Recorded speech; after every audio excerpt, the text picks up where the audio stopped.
ঘুমানোর আগে আগে আপনি মনে মনে ভাববেন, আরে আমিও ঘুমাবো, আল্লাহর নবীও ঘুমাতেন। একটু চিন্তা করবেন নবী কেমনে ঘুমাতেন। আমি যেইভাবে মন চাই সেইভাবে ঘুমাই, আল্লাহ নবী এইভাবে তো ঘুমাতেন না। আল্লাহ নবী ওযু করতেন, ওযু অবস্থায় ডান কাতে শুয়া এবং ঘুমের আগে দোয়া পড়া আল্লাহ নবী ঘুমাতেন। বলুন তো দেখি, আপনি যদি মনে মনে নিয়ত করেন, আয় আল্লাহ আমার রাসূলও ঘুমাতেন, আমিও ঘুমাই। আল্লাহ রাসূল ঘুমের দোয়া পরে ঘুমাতেন, আমিও ঘুমের দোয়া পরে ঘুমাইলাম। আল্লাহুম্মা বিসমিকা আমুতু ওয়া আহিয়া, এই দোয়াটা পড়ে আল্লাহ নামে যখন ঘুমায়া যাবেন, সারা রাত আপনার আমল নামায় রাসূলের সুন্নত আদায় করার সমপরিমাণ সওয়াব আল্লাহ জমা করে দিবে। রাসূলের সুন্নাহটা আমরা আমল করতে পারবো কি পারবো না? জোরে কোন। আরেকটা উদাহরণ দেই, আমরা সারা রাত ঘুমালাম বা যতক্ষণ ঘুমালাম, যতক্ষণ আমি আপনি ঘুমালেন, ঘুম থেকে জাগ্রত হইয়া আমাদের কাজ আছে। আল্লাহ রাসূল ঘুম থেকে জাগ্রত হইয়া উনি একটা দোয়া পড়তেন, পড়তেন কি পড়তেন না? পড়তেন কি পড়তেন না? আল্লাহ নবী ঘুম থেকে জাগ্রত হইয়া দোয়া পড়তেন, আলহামদুলিল্লাহিল্লাযী আহইয়ানা বা'দামা আমাতানা ওয়া ইলাইহিন নুশুর।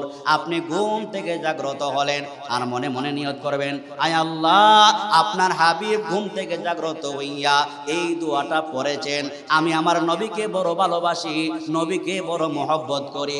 আমার নবীর ভালোবাসার প্রমাণ দেখাতে যাইয়া আমিও ঘুম থেকে জাগ্রত হইয়া পড়ে নিলাম, আলহামদুলিল্লাহিল্লাযী আহইয়ানা বা'দা মা আমাতানা ওয়া ইলাইহিন নুশুর। যদি নবীর সুন্নাহ আপনার আদায় হয়ে গেল কি গেল না? গেল কি গেল না? আপনি মসজিদে ঢুকবেন, মনে মনে নিয়ত করবেন, আমিও মসজিদে ঢুকতেছি, আল্লাহ নবীও মসজিদে ঢুকতেন।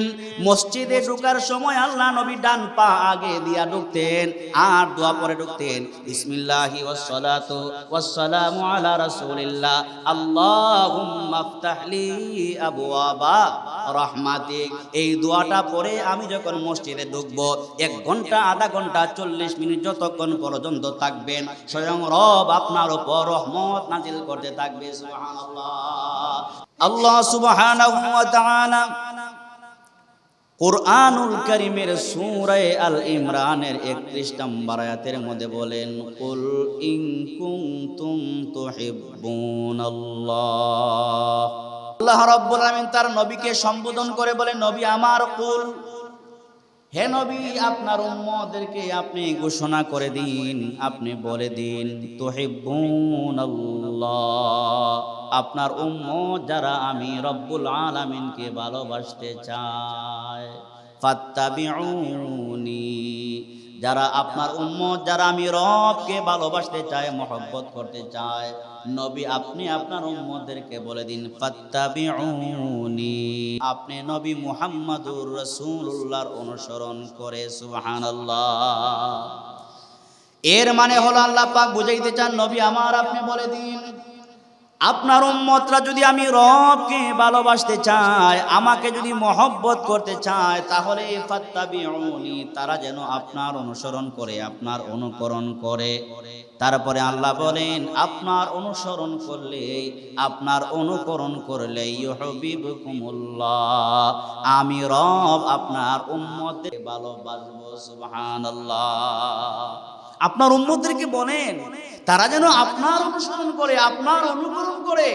আপনার অনুসরণ করলেই ইউহিব্বুকুমুল্লাহ, আমি রব আপনার উম্মতকে নিজে ভালোবাসবো। তারপরে আল্লাহ বলেন, শুধু ভালোবাসবো তা নয়, ওয়া ইয়াগফির লাকুম, আল্লাহ পাক বলেন, নবী আমার আপনার উম্মতদেরকে আপনি বলে দিন, তারা যদি আপনার অনুসরণ করে, আপনার অনুকরণ করে, আমি আল্লাহ তো ভালোবাসবই, ওয়া ইয়াগফির লাকুম, আর আমি রব ঘোষণা দিলাম আপনার উম্মতের যে গুনাহগুলো আছে, সেই গুনাহগুলোকে আমি রব্বুল আলামিন মাফ করে দিব। আল্লাহর নবীকে ভালোবাসলে গুনাহগুলো মাফ করে দিবেন কে? আল্লাহু গফুরুর রহিম। আর রব্বুল আলামিন হলেন গফুরুর রহিম, সবচাইতে বড় ক্ষমাশীল, ঠিক কিনা? আল্লাহর চাইতে ক্ষমাশীল পৃথিবীতে আর কেউ নাই, আছে? জোরে বলেন, আর কেউ আছে? দয়ালু আল্লাহর চাইতে ক্ষমাশীল, আল্লাহর চাইতে মায়া করে এমন দুনিয়াতে কেউ? নিজের বাবা নিজের সন্তানকে ভালোবাসে, মহব্বত করে। নিজের মা নিজের সন্তানকে যতই ভালোবাসে, যতই মহব্বত করে, কিন্তু আমার আপনার রবের চাইতে বাবা মায়ের মহব্বত ভালোবাসা অবশ্যই বেশি হবে? হবে না। তামাম দুনিয়ার মাখলুকাত, মানব জাতি থেকে শুরু করে তামাম দুনিয়ার মাখলুকাতের মধ্যে যেই ভালোবাসা আছে, যেই মায়া মহব্বত আছে, সব মায়া মহব্বতকে যদি এক পাল্লায় জমা করা হয়, আর আল্লাহ পাকের মায়া দয়াকে যদি এক পাল্লায় জমা করা হয়, আর মাখলুকাতের ভালোবাসা মায়া দয়া মায়া আল্লাহ পাকের মায়ার ধারে কাছেও যাবে না। সুবহানাল্লাহ। বান্দা বান্দিকে আল্লাহ পাক সবচেয়ে বেশি ভালোবাসেন। তাহলে আমরা যদি জান্নাত চাই, ভালোবাসতে হবে নবীকে। এক নম্বরে আমরা যদি আল্লাহর ভালোবাসা চাই, তাহলে আনুগত্য করতে হবে রাসূলের। রাসূলের আনুগত্য ছাড়া, রাসূলের অনুসরণ ছাড়া আল্লাহ পাকের ভালোবাসা পাওয়া সম্ভব নয়, ঠিক কিনা? তাহলে আমরা যারা রাসূলকে ভালোবাসি, রাসূলকে আমরা মহব্বত করি, এখানে দুইটা জিনিস পাইলাম। এক নাম্বার হলো রাসূলের ভালোবাসা, রাসূলের আনুগত্য করলে আমাদেরকে যিনি ভালোবাসবেন তিনি কে? কে? একটা বিষয় গভীরভাবে চিন্তা করেন। আল্লাহর নবীর অনুসরণ করলে স্বয়ং আল্লাহ পাক আমাদেরকে ভালোবাসবেন। আল্লাহ যদি আমাদেরকে ভালোবাসেন, আল্লাহ যাকে ভালোবাসবেন তার কি দুনিয়া আখিরাতে কোনো টেনশন থাকার কথা? বলেন। ব্যবসা যারা করেন, চাকরি যারা করেন, আল্লাহর নবীর আনুগত্য করলে আল্লাহ পাক স্বয়ং আপনাকে ভালোবাসবেন। রব যখন আপনাকে ভালোবাসবেন, আপনার সবার প্রশ্নই আসে না। আপনার ব্যবসার মধ্যে যিনি লাভবান বানায়া দিতে পারেন তিনি কে? আল্লাহ যদি আমাকে আপনাকে ভালোবাসেন, আমার আপনার ফ্যামিলি সুন্দরভাবে যিনি চালাবেন তিনি কে? দুই নাম্বার হলো ওয়ায়াগফির লাকুম যুনুবাকুম। আল্লাহ পাক বলেন নবীর আনুগত্যের দ্বারা আমাদের দুই নাম্বার ফায়দা হলো, দুই নাম্বার লাভ হলো, আমাদের জীবনে কত গুনাহ খাতা আছে, ওই গুনাহ খাতা যা কিছু আছে সবগুলাকে রব্বুল আলামিন মাফ করে দিবেন। সুবহানাল্লাহ। ভালোবাসার দ্বারা গুনাহগুলো পর্যন্ত মাফ হয়ে যায়। সুবহানাল্লাহ। তাহলে আমরা জান্নাত চাই, আল্লাহর ভালোবাসা চাই। আল্লাহর ভালোবাসা চাইলে আনুগত্য করতে হবে কার? জুড়ে বলেন, আনুগত্য করতে হবে কার? রাসূলের আনুগত্য করতে হবে। কার আনুগত্য করতে হবে? রাসূলের আনুগত্য করতে হবে। রাসূল যা করেছেন তা করতে হবে, রাসূল যা করে নাই তা করা যাবে? করা যাবে না। আল্লাহ নবী এক হাদিসের মধ্যে বলেছেন, দুনিয়ার জিন্দেগিতে আপনি যদি একজন ভালো মানুষকে ভালোবাসেন, নেককার নামাজি দিনদার আল্লাহওয়ালা মানুষকে যদি আপনি ভালোবাসতে পারেন, তার অনুসরণ যদি করতে পারেন, আপনার হাসরটা হবে ওই ভালো মানুষের সাথে। জুড়ে জুড়ে কান সুবহানাল্লাহ। কিন্তু আমার ভাইয়ারা বোঝার চেষ্টা করেন, দুনিয়ার জিন্দেগিতে আপনার সম্পর্ক যদি হয় একজন ভালো মানুষের সাথে, আপনার সম্পর্ক যদি একজন নামাজি মানুষ হয়, একজন দিনদার আল্লাহওয়ালা মানুষের সাথে যদি হয়, আপনার হাসরটা হবে নামাজি ব্যক্তির সাথে, আপনার হাসরটা হবে একজন আল্লাহওয়ালা ব্যক্তির সাথে। কিন্তু দুনিয়ার মহব্বত যদি হয় আর্জেন্টিনার জন্য, কার জন্য? এখন আসতে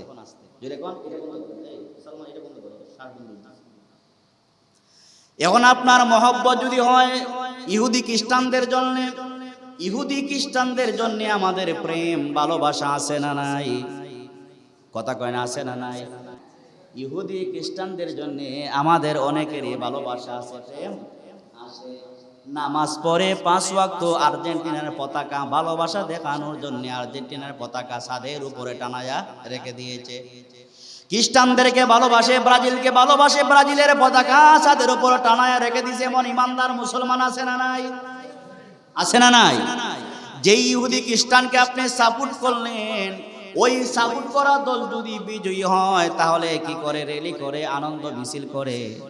আল্লাহ না করুন, এই ভালোবাসাটা কিয়ামতের হাসরটা খ্রিস্টানদের সাথে হতে পারে কি পারে না? পারে কি পারে না?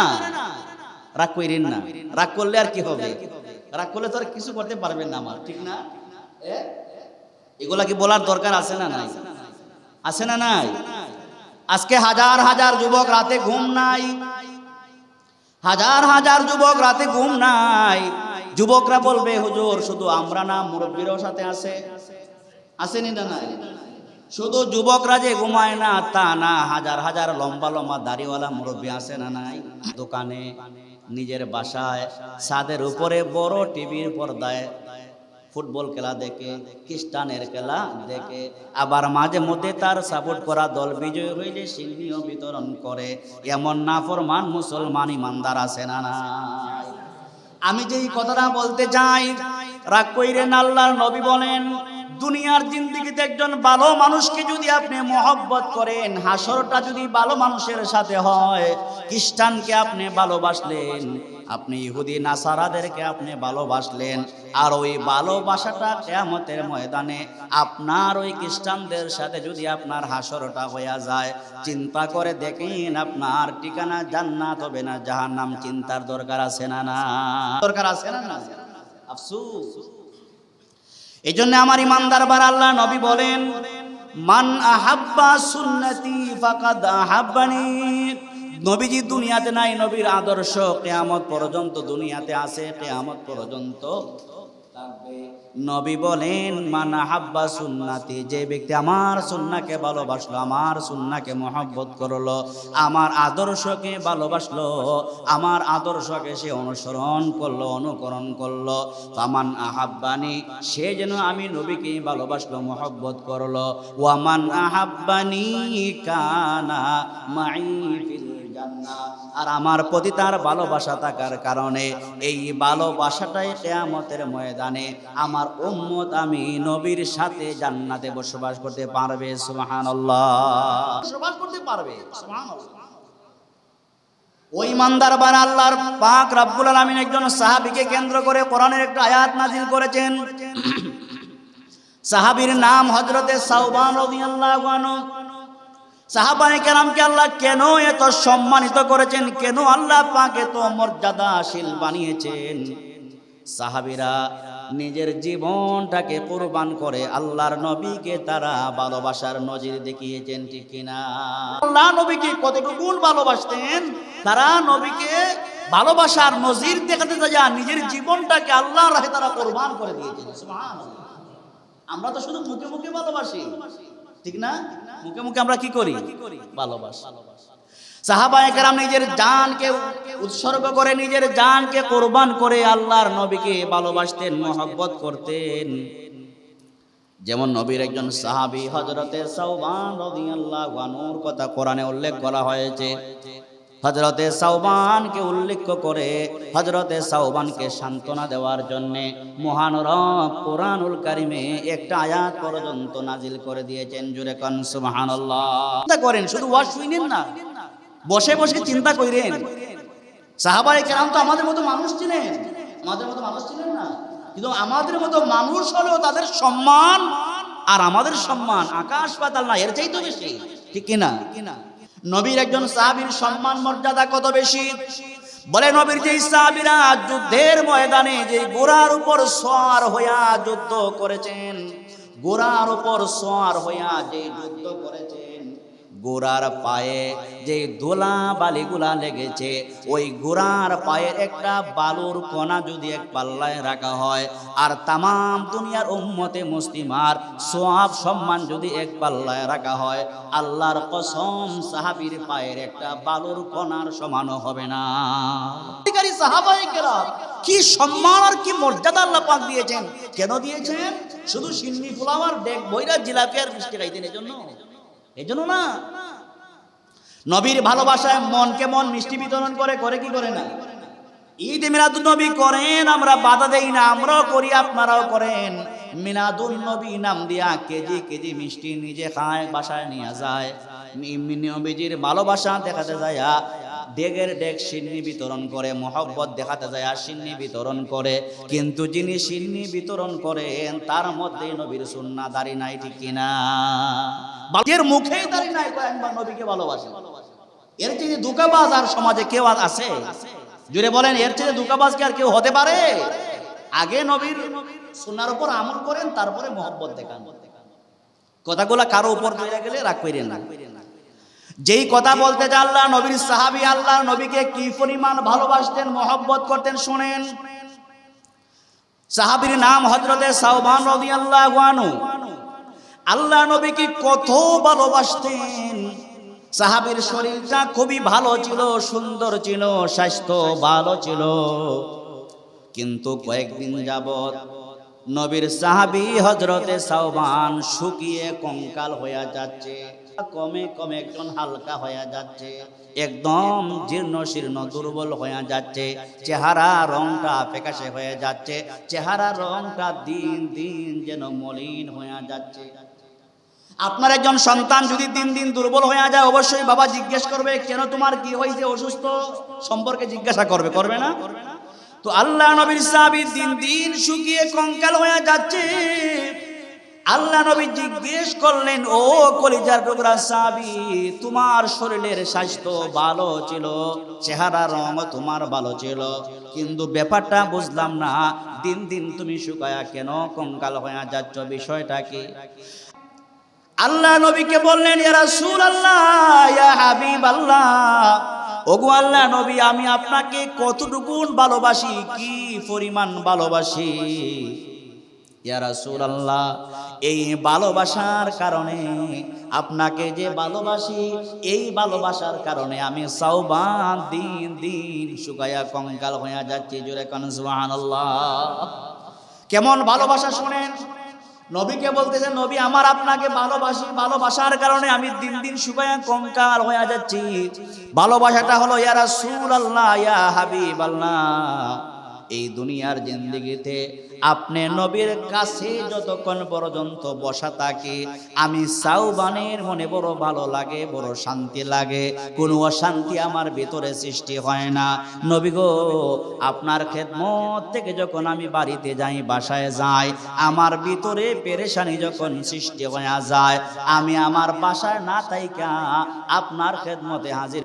আল্লাহর কসম, আপনার খেদমতে আইসা আপনার নুরানি চেহারার দিকে যখন তাকাই, তাকানো মাত্রই আমি সাওবানের ভিতরে যা পেরেশানি আছে, সব পেরেশানি আপনার নুরানি চেহারা দেখা মাত্রই আমার অশান্তি দূর হয়ে যায়। আপনার চেহারা দেখা মাত্রই আমার ভিতরের পেরেশানি দূর হয়ে যায়, অশান্তি দূর হয়ে যায়, দিলে শান্তি আসে। কিন্তু ইয়া রাসূলুল্লাহ, কেন আমি শুয়ে যাচ্ছি, ওই কারণটা হলো নবী গো, আপনি নবী একদিন মারা যাবেন, আমি সাওবানও একদিন মারা যাব। মারা যাবার পরে দুনিয়া যেদিন কিয়ামত হয়ে যাবে, আপনি যেহেতু রাহমাতুল লিল আলামিন, আপনি যেহেতু শফিউল মুজনাবিন, সমস্ত নবীদের সরদার হলেন আপনি, ইয়া রাসূলুল্লাহ, আপনাকে রব্বুল আলামিন সর্বশ্রেষ্ঠ জান্নাত দিবেন, আপনি সব চাইতে দামি জান্নাতে থাকবেন। সব ইমানদার মুমিন বান্দা আমি, আল্লাহ পাক আমার নেক আমলের কারণে আমাকেও আল্লাহ জান্নাত দিবেন। কিন্তু ইয়া রাসূল আল্লাহ, ইয়া হাবিবাল্লাহ, আপনি শাফিউল মুজনাবিন, সাইয়্যিদুল মুরসালিন হিসাবে আপনি যেই জান্নাতের মধ্যে থাকবেন, আমি সেই জান্নাতের সমকক্ষ জান্নাতে যাইতে পারবো না। ইয়া রাসূলুল্লাহ, আপনি জান্নাতের সর্বোচ্চ জায়গায় থাকবেন, আপনার তুলনায় আমি জান্নাতের নিচের তবকায় থাকবো, নিচের স্তরে থাকবো। ইয়া রাসূলুল্লাহ, দুনিয়ার জিন্দেগিতে আপনাকে না দেখলে ভালো লাগে না, ভিতরে শান্তি পাই না। নবী আমার, আমি সাওবান যদিও জান্নাতে যাই, জান্নাতের ভিতরে যাইয়া জান্নাতের যত নাজ নিয়ামত আমার রব আমাকে দিবেন, কিন্তু আল্লাহর কসম, জান্নাতের ভিতরে যাওয়ার পরে আপনি রাহমাতুল লিল আলামিনের ভিতরে যদি না দেখতে পাই, আল্লাহর কসম, আপনার সাহাবী সাওবান জান্নাতের ভিতরে যায়ও সে শান্তিতে, জান্নাতের ভিতরে যায়ও আপনার সাহাবী সাওবান শান্তিতে থাকতে পারবে না। আপনার সাহাবী জান্নাতে গেলেও আপনার চেহারা না দেখলে, আমি সাওবান জান্নাত পাইলেও, জান্নাতে গেলেও আমি আমার মনে শান্তি পাইব না। সুবহানাল্লাহ। এটাকে বলা হয় ভালোবাসা। কি পরিমাণ ভালোবাসা, কি পরিমাণ মহব্বত। জান্নাতের নিয়ামত পায়ও সাহাবী বলতেছেন আমি শান্তিতে থাকতে পারবো না যদি আমি জান্নাতের ভিতরে যাইয়া আপনার নূরানি চেহারা আমি দেখতে না পাই। আমার ইমানদার ভাইয়েরা, সাহাবীর মনে যখন এই প্রশ্ন জেগে উঠল, সাহাবীর মনে যখন এই প্রশ্ন জেগে উঠল, আল্লাহর নবী তো মন গড়া সাহাবীকে সান্ত্বনা দিতে পারেন না, পারেননি। আল্লাহর নবী তো তার সাহাবীকে মন গড়া সান্ত্বনা দিতে পারেন না। আল্লাহ সুবহানাহু ওয়া তাআলা তার সাহাবীকে সান্ত্বনা দেওয়ার জন্য কোরআনুল কারীমের আয়াত নাজিল করে জানায়া দিয়েছেন, ওয়া মাই ইউতিইল্লাহা ওয়ার রাসূল ফাউলাইকা যিনা আন'আমাল্লাহু আলাইহিম মিনান নাবিয়িনা ওয়াস সিদ্দিকিন। সুবহানাল্লাহ বলেন। আল্লাহ পাক জানাইয়া দিলেন, নবী আমার, আপনার সাহাবী সাওবানের মনে যেই প্রশ্ন সৃষ্টি হয়েছে, যেই কারণে আপনার সাহাবী দিন দিন শুকায়া কঙ্কাল হয়ে যাচ্ছেন, নবী গো আপনার সাহাবীকে আপনি বলে দিন টেনশন করার কোনো কারণ নাই, চিন্তা করার কোনো কারণ নাই। শুধু আপনার সাহাবী সাওবানেই না, কিয়ামত পর্যন্ত যত উম্মতের বান্দা বান্দি আপনি নবীর অনুসরণ করতে পারবে, আপনি নবীর আনুগত্য করতে পারবে, ভালোবাসতে পারবে, আমি আল্লাহ পাক আপনার সব উম্মতেরকে আপনি নবীর সাথে জান্নাতে বসবাসের জায়গা করে দিব। সুবহানাল্লাহ। আমাদের নবীর সাথে জান্নাতে থাকতে চাই কি চাই না? যদি থাকতে চাই আনুগত্য করা লাগবে কি লাগবে না? মহব্বতে বলেন, আনুগত্য করা লাগবে কি লাগবে না? আমরা আল্লাহ নবীকে ভালোবাসি, মহব্বত করি। আমি 5টি মাত্র উদাহরণ আপনাদের সাথে পেশ করব, মনোযোগ দিয়ে শুনবেন। আমরা আল্লাহর নবীকে যদি ভালোবাসতে চাই, আল্লাহর নবীকে যদি আমরা ভালোবাসতে চাই, মহব্বত করতে চাই, তাহলে আমাদের কয়েকটি বিষয়ের উপর আমল করা লাগবে। কয়েকটি বিষয়ের উপর কি করা লাগবে? আমল করা লাগবে। আজকে মাত্র 5টি বিষয়ের কথা বলবো যদি সময় পাই। 5টি বিষয়ের উপর আমরা আমল করব। কয়টি? জুড়ে বলেন কয়টি? নাম্বার 1, 1 নাম্বার হলো আমরা প্রতি সোমবারে যদি পারি রোজা রাখবো। প্রতি সোমবারে যদি পারি কি রাখবো? আস্তে কই, জোরে কোন? রোজা রাখবো। প্রতি সোমবারে যদি পারি আমরা রোজা রাখবো। যদি রাসূলকে ভালোবাসেন, মহব্বত করেন, রোজা রাখা ফরজ না, নবীর ভালোবাসা। এতক্ষণ যা বললাম, নবীর সাথে যদি জান্নাতে যাইতে চান, নবীর সাথে যদি জান্নাতে সাক্ষাৎ করতে চান, তাহলে 5টি বিষয়ের উপর আজকে আমরা আলোচনা করব, আমল করব। 1 নাম্বার হলো সপ্তাহের প্রতি সোমবারে আমরা কি রাখবো? জোরে বলেন ইনশাআল্লাহ।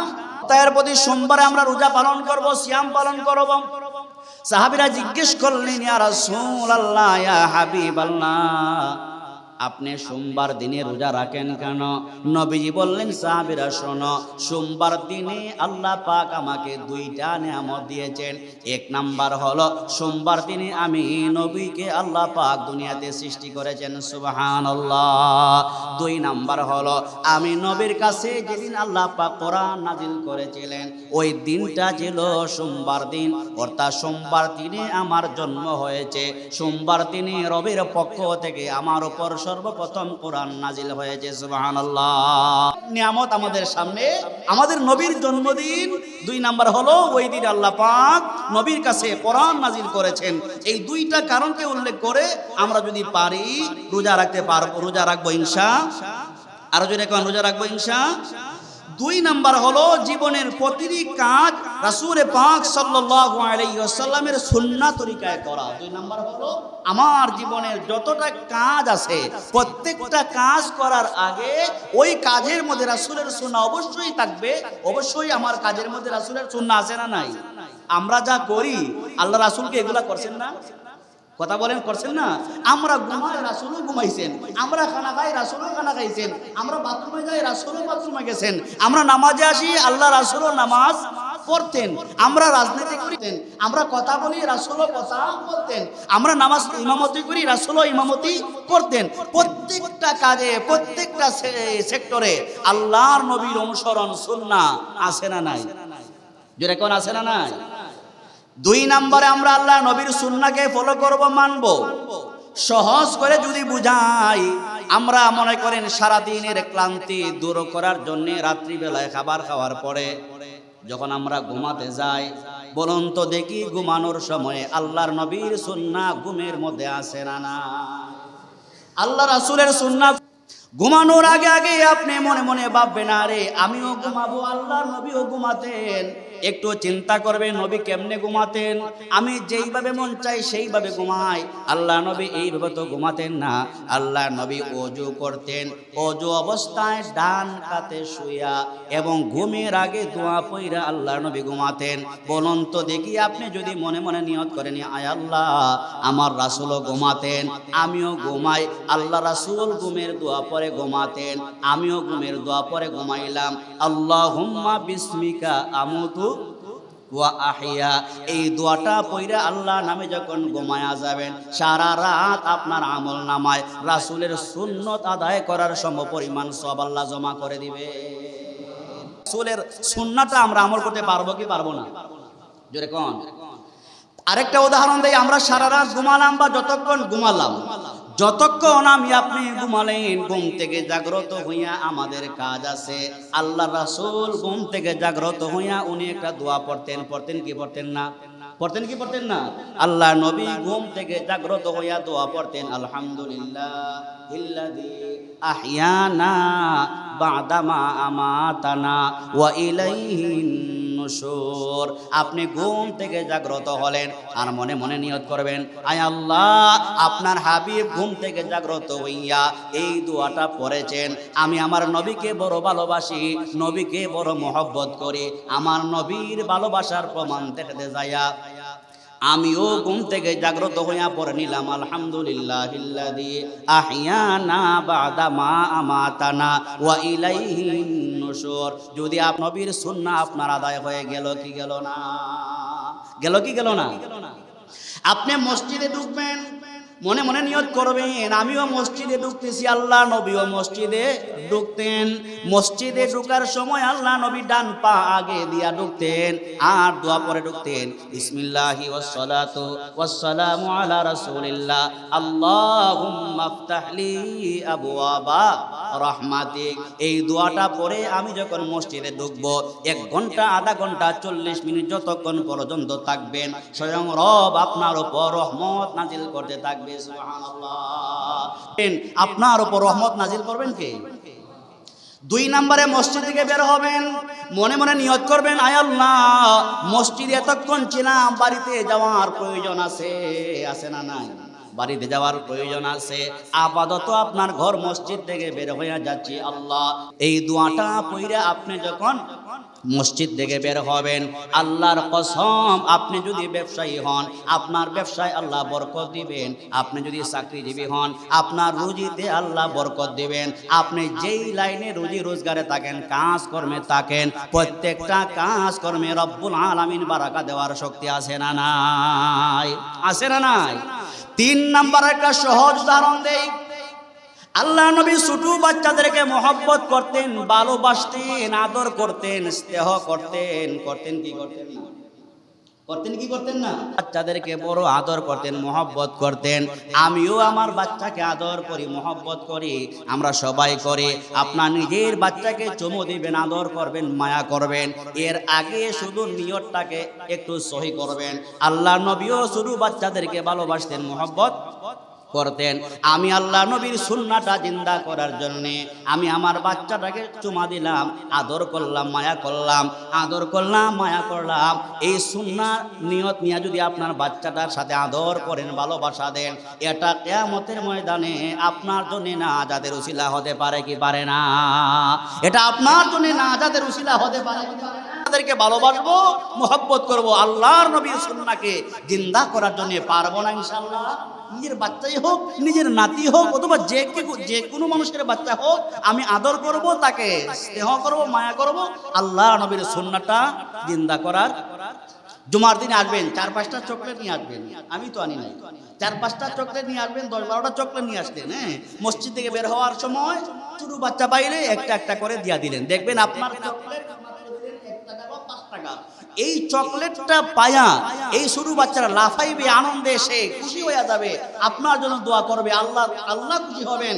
এবং এই জুমায় আসছে, আগামী জুমায় সে আসার আগ্রহ জাগবে কি জাগবে না? কথা বলুন, আগামী জুমায় আসার আগ্রহ জাগবে কি জাগবে না? ছোট বাচ্চা দেখলে দূর যাও দূর যাও, এগুলো বলা যাবে? এগুলো বলা যাবে না। ছোট বাচ্চাদের জন্য প্রয়োজনীয় চকলেট পকেটে রাখবেন, বাহিরে খেলাধুলার ব্যবস্থা করে রাখবেন। দেখবেন বাচ্চারা যদি মসজিদে আইসা নামাজও পড়তে পারে, চকলেট যদি হাদিয়া পায়, মসজিদ থেকে বের হয়ে যদি খেলাধুলারও কিছু বিনোদন করার সুযোগ পায়, তাহলে বলবে নামাজে গেলে খেলাও যায়, নামাজও পড়া যায়, নামাজের প্রতি আগ্রহ জাগবে। আমরা শুধু দুনিয়ার লাইনে এই মসজিদে আসলে শুধু পরকালের কথা বলি, দুনিয়ার লাইনেও যে পরকালের বিষয় আছে, দুনিয়ার লাইনেও যে বাচ্চাদেরকে পরকালে আল্লাহর প্রতি আগ্রহ সৃষ্টি করা যায়, এগুলো আমরা বুঝি না।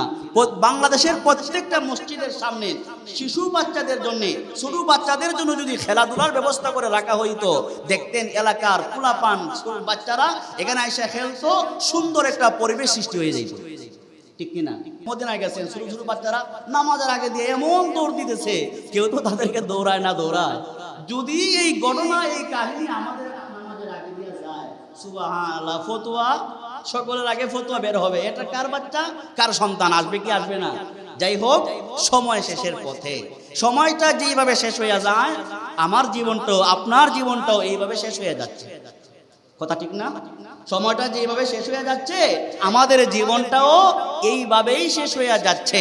তো কথা ছিল, আল্লাহর নবীকে যদি ভালোবাসতে চাই, 5টি আমলের কথা বলবো, মোটামুটি একটা বলে 2 নাম্বারটা মাত্র স্টার্ট করলাম, 2-1টা উদাহরণ দিলাম, এর মধ্যেই সময় আমাদের সমাপ্ত।